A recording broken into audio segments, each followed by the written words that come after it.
Bab 8 yaitu struktur kristal. Uh, Klasifikasi material berdasarkan tipe order dari atom. Jadi, untuk tipe padatan, itu terdapat kristalin material, single kristal, polikristalin, dan amorphous. Nah, di mana kristalin material itu sendiri merupakan tipe yang atomnya itu terorganisir dan mengalami pengulangan, serta terdiri dari short dan long range order. Nah, dari kristalin material ini terbagi menjadi single kristal dan polikristalin. Single kristal itu merupakan atomnya terorganisir dan berulang pada seluruh material, tetapi sangat sulit untuk ditemukan di alam liar karena proses pembuatannya yang sangat sulit. Jadi pada dasarnya single kristal ini merupakan buatan manusia karena pendinginannya itu sulit untuk diarahkan. Dan biasanya single kristal ini terdiri dari monokristal. Jadi hanya terdiri dari satu bagian unsur atau atom. Selanjutnya terdapat polikristalin. Polikristalin ini sendiri sebenarnya terbentuk ketika terdapat beberapa kristal yang didinginkan. Nah, tingkat pendinginan mereka itu kan nanti akan bertambah. Nah, pertambahan tingkat pendinginan mereka itu nanti akan bertemu di satu titik yang bernama polikristalin. Yaitu yang biasanya polikristalin itu juga pada bahan-bahan metal dan alloy. Selanjutnya itu ada amorphous material yang merupakan tipe yang atomnya itu tidak memiliki keteraturan atau keterorganisiran atom. Jadi range-nya itu tidak teratur.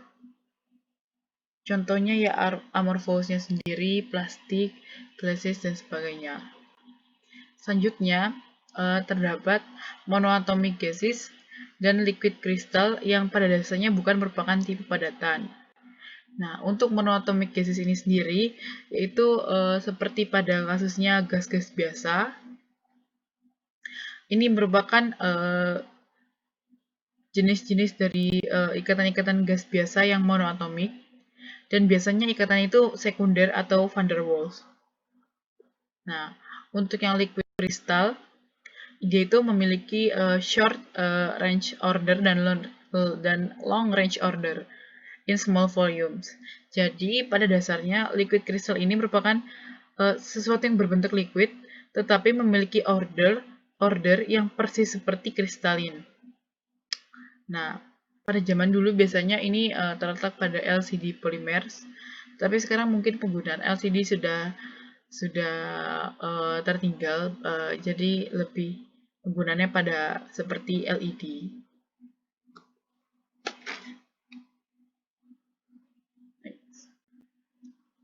Oke, karakteristik struktur kristal. Jadi sebenarnya yang membuat kristal ini sendiri unik adalah struktur yang dimiliki oleh kristal tersebut. Nah, sel satuan itu sendiri dulu itu merupakan struktur terkecil dari suatu struktur kristal yang dapat didefinisikan. Nah, sel satuan ini umumnya bersifat berulang-ulang di seluruh bagian kristal. Struktur kristal itu terbagi menjadi beberapa, yaitu terdapat kubik, tetragonal, orthorhombic, heksagonal, rombohedral atau trigonal, monoklinik, dan triklinik. Dengan eksisnya masing-masing, di mana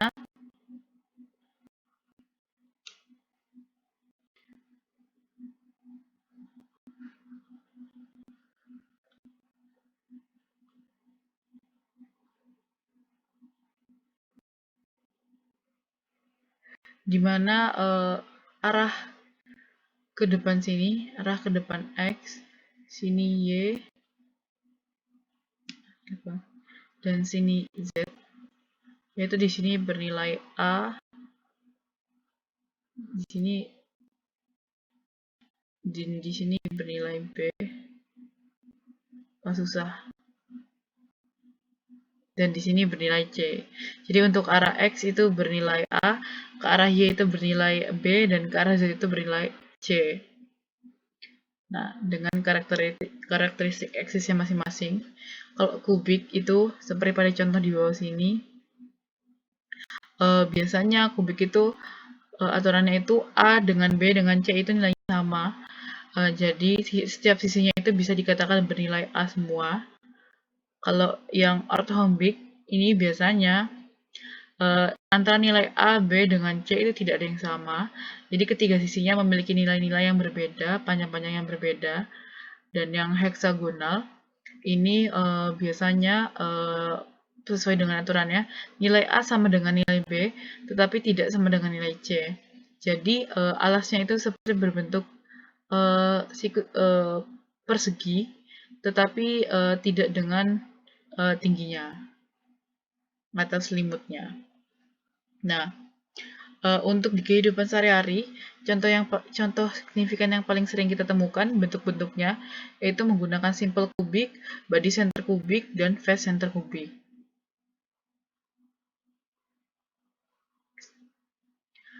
Selanjutnya, dari jenis-jenis tadi, ada Bravais lattice yang mengelompokkan menjadi 14 tipe dari sistem kristal ini, yaitu terdapat simple kubik, face center kubik, body center kubik, simple tetragonal, body center tetragonal, hexagonal, simple orthorhombic, body center orthorhombic, base center orthorhombic, face center orthorhombic, rhombohedral, simple monoclinic, base center monoclinic, dan triclinic. Di mana perbedaan jelas terletak pada face center kubik dengan body center kubik, di mana face center kubik letak pada bagian muka atau face centernya itu terdapat suatu atom, sedangkan di body center kubik terdapat sebuah atom yang terletak di tengah-tengah atau di pusat dari body kubiknya itu sendiri. Seperti itu. Ini juga berlaku untuk di hal seperti body center orthorhombic, face center orthorhombic, dan segala macamnya. Dan untuk yang paling bawah ini yang terlihat seperti geser sudutnya, ini sebenarnya memiliki pergeseran sudut dengan nilai-nilai dari masing-masing sisinya ini belum tentu sama. Jadi antara A, B, dan C-nya ini biasanya nilainya tidak sama satu sama lain.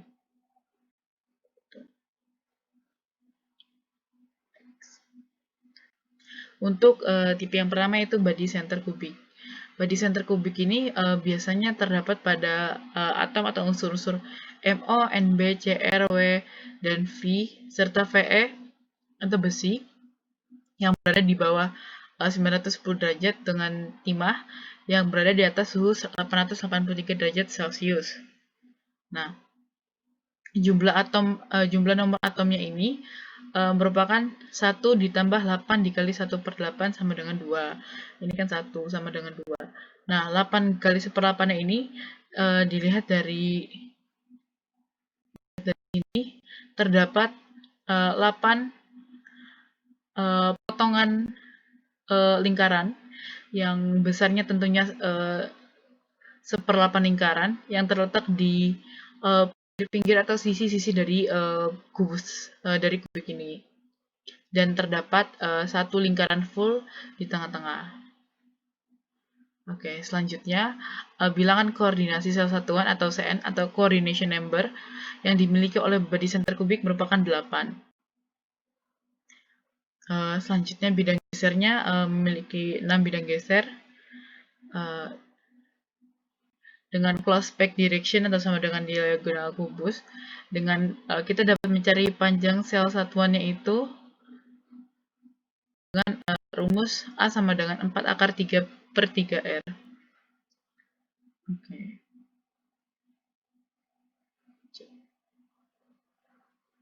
Selanjutnya ada face center kubik atau FCC. yang biasanya ditemukan di atom-atom seperti Al, Cu, Ni, Au, Ag, Pb, Fe yang di atas 1910 derajat dengan Co yang di atas 417 derajat. Nah, jumlah nomor atomnya ini dilihat lagi dari sini.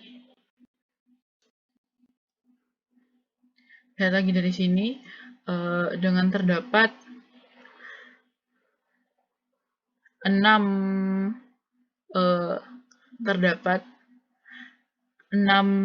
setengah lingkaran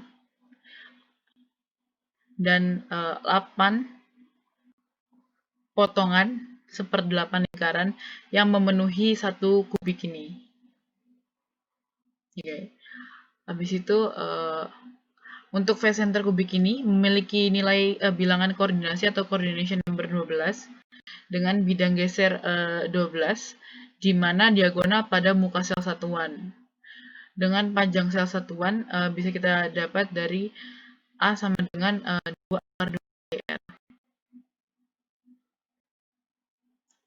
Nih, untuk stacking sequence untuk FCC itu adalah ABC, ABC, ABC.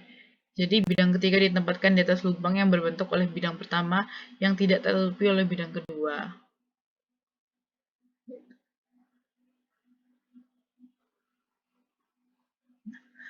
Selanjutnya ada hexagonal close pack atau HCP.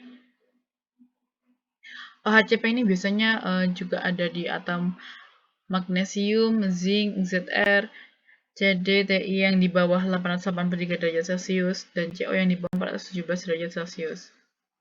Nah, jumlah nomor atomnya ini itu merupakan 3. Ini diambil dari posisi tengah-tengah. Ditambah 2 dikali setengah ditambah 12 dikali 1/6. Dengan coordination number 12 dan dia memiliki dari atas ini basal plan 3 direction dengan APF atau atomic packing factor 0,74 yang sama nilainya dengan FCC.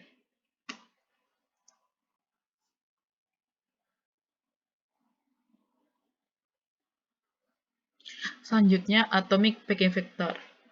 Jadi sebenarnya apa sih atomic packing factor ini? Atomic packing factor ini merupakan fraksi volume yang diisi oleh atom, yaitu volume atom pada unit sebenarnya dibagi volume unit sel satuan. Nah, semakin tinggi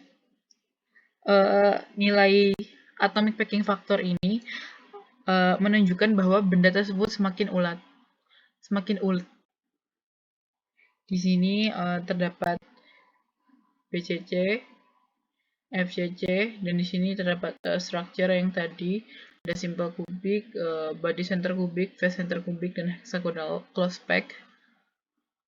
Di sini percontohan perhitungan APF-nya untuk BCC itu atom dikali volume per atom dibagi A pangkat 3, nah 2 dikali 4/3 PR pangkat 3 dibagi 4 PR akar 3 pangkat 3 yang menghasilkan nilai 0,68 itu 68%. Nah, berarti maksud dari 68% di sini berarti dalam satu kubik ini diisi 68% oleh atom. Jadi masih ada tersisa sekitar 32% ruang udara di antara fraksi-fraksi atom ini. Jadi masih bisa untuk disisipkan atau disubstitusikan atom-atom lain ke dalam satuan unit ini. Seperti itu. Di sini dapat dilihat simple kubik dengan nilai packing factor paling rendah, selanjutnya body center kubik, phase center kubik yang memiliki nilai yang sama dengan hexagonal close pack. Yang kembali penekanannya berarti semakin tinggi nilai APF, semakin tinggi nilai APF, maka semakin ulet.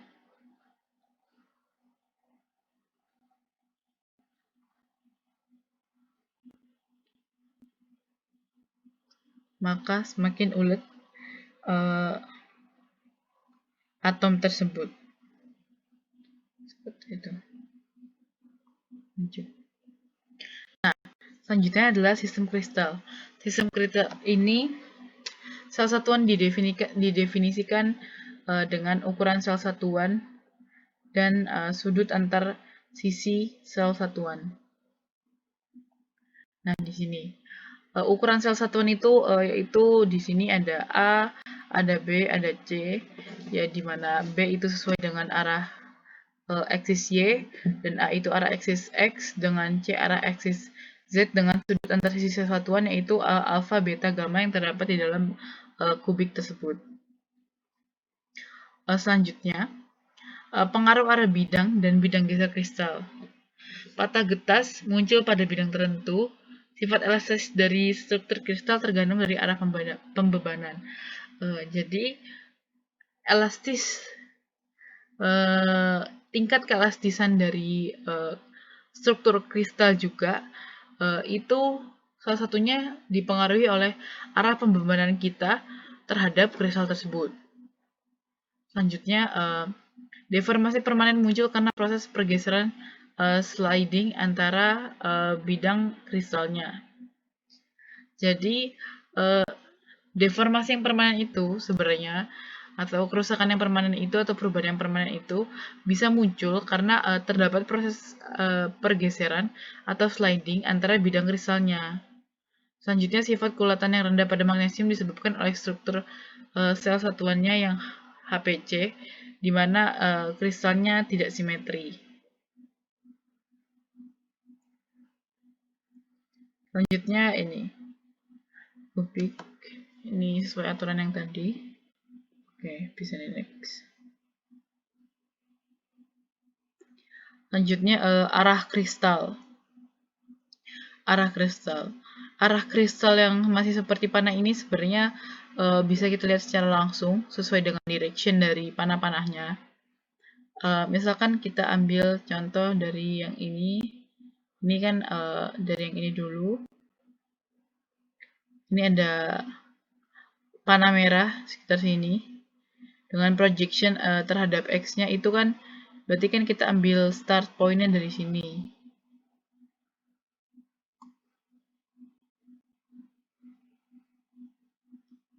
Kita ambil start point dari sini, lalu bergerak ke sini, dan bergerak juga ke sini. Jadi projectionnya itu positif ke arah bawah sebanyak A/2, kan dari searah sumbu X itu dinilainya sebagai A, dan searah sumbu Y itu dinilainya sebagai B, dan positif ke arah kanan bernilai 1B. Dan karena panah ini hanya menempel di bidang X dan Y, jadi tidak memiliki nilai C, yaitu nilai C-nya 0. Lalu sehingga nilainya setengah, 1, dan 0. Selanjutnya kita sederhanakan dengan dikali 2, sehingga mendapatkan arah dari kristal ini, arah panah dari kristal ini yaitu merupakan 1, 2, 0. Dimana 1 melambangkan X-nya, 2 melambangkan Y-nya, dan 0 melambangkan C-nya. Selanjutnya contoh lagi, seperti yang di bawah ini. Nah, ini terdapat juga beberapa perhitungan dari arah kristal juga. Sini bisa kita lihat untuk arah B, direction B yang ini. Oke, kita ambil dulu direction A. Untuk projection A, karena ini hanya menempel di bidang Y dengan bidang Z, jadi tidak memiliki proyeksi terhadap sumbu X, yaitu 0. Dan arah bidang Y-nya itu kan kita ambil start point-nya berarti dari sini kan. Kita ambil start point dari sini. Nah, itu berarti minus ke bawah, minus 1, dan ke kiri minus 1. Jadi didapatkan titik dari arah dari si B-nya ini, arah dari panah B ini merupakan 0, minus 1, minus 1. Arah dari A itu 0, minus 1, minus 1. Selanjutnya untuk direction B yang di atas ini. Nah, untuk direction B ini terdapat antara bidang Y, lagi-lagi terdapat antara bidang Y dengan X saja, yaitu dia memiliki nilai 1A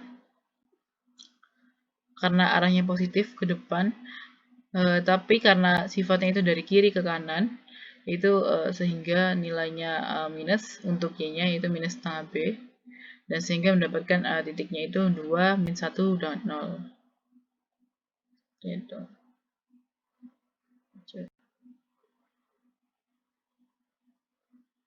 Selanjutnya bidang geseng kristal. Sebenarnya tidak terdapat perbedaan yang begitu jauh pada bidang geser kristal. Hanya saja pada bidang geser kristal ini kita perlu menginverskan nilai dari nilai dari bidang geser kristal tersebut. Dan kita juga harus bisa menentukan dengan baik start point penghitungan arah dari bidang geser kristal yang akan dihitung. Masuk ke contoh.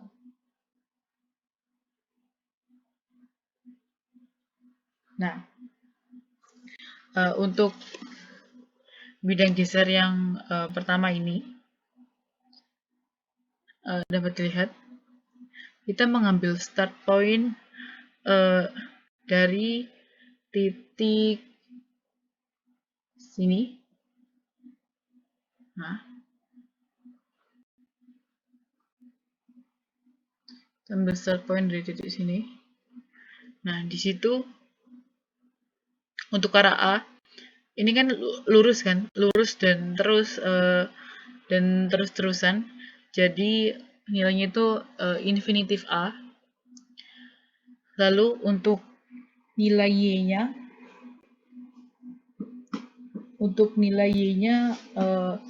karena kita mengambil start point di sebelah kanan, dan berarti dapat dilihat pergerakan arah Y-nya ini ke kiri, sehingga nilainya ini minus B.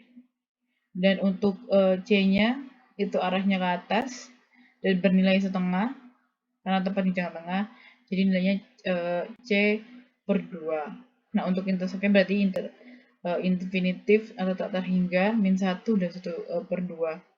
Hal ini kita inverse dulu sehingga mendapatkan 0, minus 1, dan 2, dimana berarti nilai dari bidang geser kristal dari bidang ini merupakan 0, min 1, dan 2. Selanjutnya contoh lagi, untuk di bawah sini contohnya, untuk plan A, bidang A yang ini, itu kita ambil origin di sini, lalu kita tarik untuk arah X.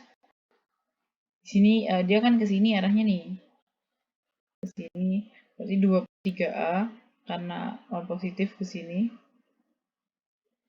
Terus habis itu Y-nya itu ke kiri kan, Y-nya itu arahnya ke kiri, jadi minus nilainya.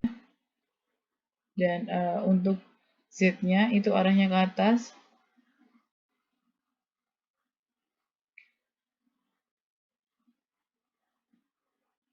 dan untuk Z-nya itu arahnya ke atas, jadi nilainya C per 2. Nah, intercept jadi tinggal 2 per 3, minus 1 dan 1,5 dengan setengah. Lalu kita inverse menjadi 3 per 2, minus 1 dan 2. Setelah ini kita sederhanakan bentuknya menjadi 3, minus 2, dan 4. Nah, untuk contoh-contoh selanjutnya sama saja. Dan untuk contoh yang seperti ini sebenarnya merupakan 3 bidang geser yang sama. Jadi kita perlu menghitung saja nilai satu bidang geser dari perwakilan 3 ini. Ingin didapatkan 111, berarti di mana dapat disimpulkan nilai bidang geser dari yang di tengah dan di ujung ini juga 111. Dan sama halnya dengan ini. Contoh yang di sini terdapat 3 bidang geser yang identik sama, hanya peletakannya saja yang berbeda. Nah, di sini berarti kita juga hanya perlu untuk menghitung satu saja perwakilan bidang geser kristalnya, yaitu untuk di atas bernilai 0,1. Berarti untuk di tingkat kedua dan tingkat terakhirnya ini juga nilainya ekuivalen, yaitu sama-sama 0,01. Seperti itu. Selanjutnya, kelompok bidang kristal. Nah, tadi untuk FCC dan untuk BCC, nah di sini. Ini yang pertama adalah untuk BCC, body center. Dia memiliki bidang kristal yang lebih sedikit dibandingkan dengan FCC. Arahnya lebih kaku dibandingkan dengan FCC. Seperti itu. Untuk peletakan seperti ini, poin pentingnya adalah kita harus bisa menempatkan tadi start point, karena start point sangat mempengaruhi dari penilaian kita terhadap nilai dari bidang kristal tersebut. Jadi misalkan seperti ini, gambar seperti ini, kita bisa kan harusnya di sini, kita bisa mulai dari sini. Yang seperti ini, yang tadinya di sini kan tadinya, kita bisa pindahkan ke sini start pointnya dan sebagainya.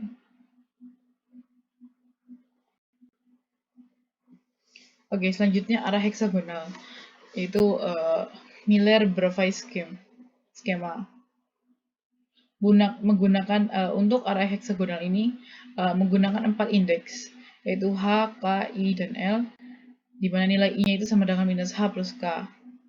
Lalu disusun oleh 3 sumbu bidang, yaitu A1, A2, dan A3, dan satu sumbu tegak lurus Z, yaitu bidang basalnya. Jadi tempat ini ada A1, A2, A3 dengan Z. Nah, arah dalam kristal HCP adalah U aksen, V aksen, W aksen, di mana U aksen sama dengan A1, V aksen sama dengan A2, W aksen sama dengan C, yaitu tegak lurus. Lalu untuk menjadi arah HCP, maka vektor U aksen, V aksen, W aksen ini harus menjadi UVTW. Jadi yang tadinya 3 berubah menjadi 4.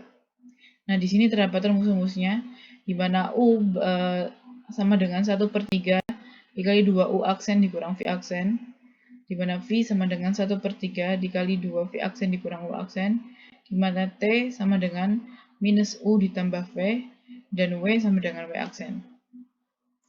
Nah, ini bisa lihat dari contoh, ya. Misalkan untuk yang bagian 1. Yang bagian 1 kan dia tidak memiliki nilai A1 dengan nilai A2. Jadi dia cuma memiliki nilai A3. Berarti nilai A3 itu setara dengan C. Nah, C-nya ini berarti kan nilainya W aksen. W aksen berarti nilainya kan ke atas nih, 1. Nah, dimasukin ke rumus masing-masing untuk mencari U, V, T, W, sehingga hanya didapatkan nilai W saja kan, karena yang terdapat memang cuma nilai W aksen. Jadi arah HCP untuk yang poin 1 ini merupakan 0,00,0,0,0,0,0,0,1. Lalu untuk yang kedua, itu dia memiliki arah di A1 dan A2, tetapi tidak memiliki nilai C, yaitu arah A1-nya 1, arah A2-nya 1, tapi nilai C atau W aksennya itu sama dengan 0. Berarti setelah memasuki perhitungan dan rumus mendapatkan nilai titik 1, 1, minus 2, 0. Dan begitu juga dengan yang poin ketiga. Nah, selanjutnya setelah arah heksagonal, kita masuk ke bidang heksagonal. Nah, bidang heksagonal ini memiliki 4 indeks sistem yang diintroduksikan dengan sebenarnya skema yang hampir mirip di sini. Poin-poinnya kita harus bisa membedakan. Tadi kan kita sudah belajar untuk membedakan apa itu A1, A2, dan segala macamnya. Di sini kita menggunakan HKIL, yaitu H sama dengan A1, K sama dengan A2, dengan I sama dengan minus H plus K, dengan I dengan L sama dengan C. Lalu kita bisa baru mendapatkan bidang HCP-nya setelah di-inverse terlebih dahulu. Jadi poin pentingnya, untuk arah itu tidak perlu di-inverse, tapi untuk bidang itu baik di heksagonal, baik BCC, FCC, dan sebagainya, itu perlu untuk di-inverse terlebih dahulu. Baru mendapatkan nilai dari bidang tersebut. Next, lihat contoh selanjutnya.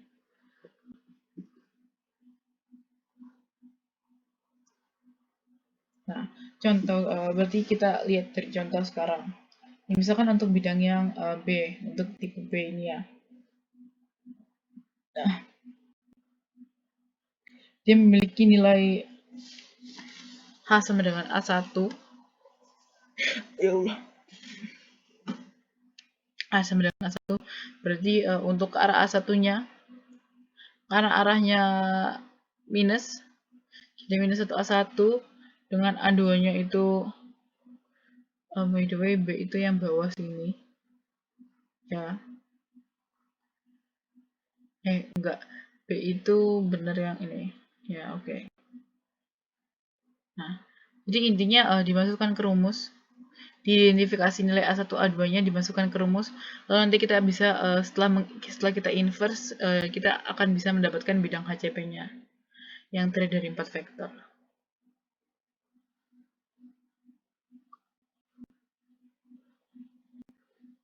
Selanjutnya itu bidang koordinasi atau CN merupakan jumlah ion atau atom yang langsung bisa mengelilingi atom pusat, bergantung juga pada ukuran relatif suatu ion dan angkanya yang menyatakan banyaknya atom-atom terdekat bilangan koordinasi pada closed packed structure. Jadi bisa dilihat untuk CN untuk SC, untuk BCC, ini simple kubik, ini body center kubik, dan ini untuk phase center kubik. Gambarnya seperti ini. Dan untuk struktur kristalnya, HCP memiliki 12, CN, FCC 12, BCC 8, dan SC 6. Oke. Sekian.